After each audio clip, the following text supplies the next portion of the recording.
Hi, this is Secret Vienna. We want to share with you some stories about places you may be more or less familiar with, but that have a lot of secrets to be discovered. Today, we are talking about the Jewish cemetery in Währing.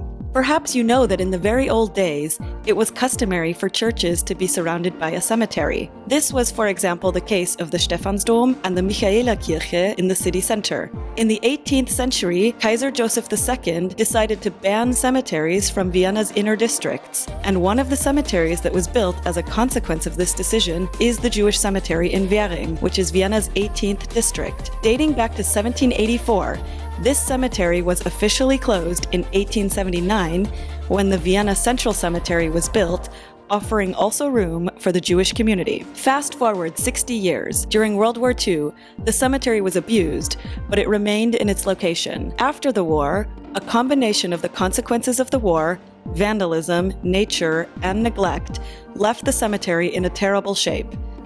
It was only in 2006 that serious efforts to restore the cemetery were initiated, which led in 2017 to the formation of the society Rettet, jüdischen Friedhof Währing, or in English, Save the Jewish Cemetery Währing. In the last years, many volunteers have helped restore the cemetery by, for example, removing the weeds. But there is still a lot of work ahead.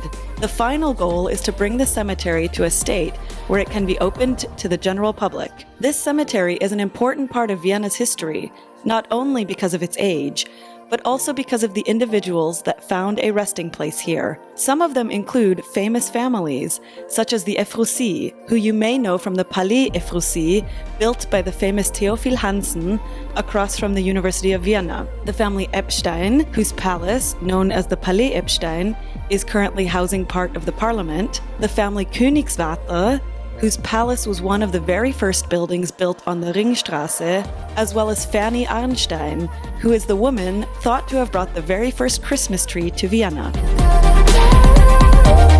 If you like this story and want to know more, you can find us at secretvienna.org, or you can follow us on Facebook under Secret Vienna, or else find us on Instagram, where you will find us under secret_Vienna. Thanks for watching.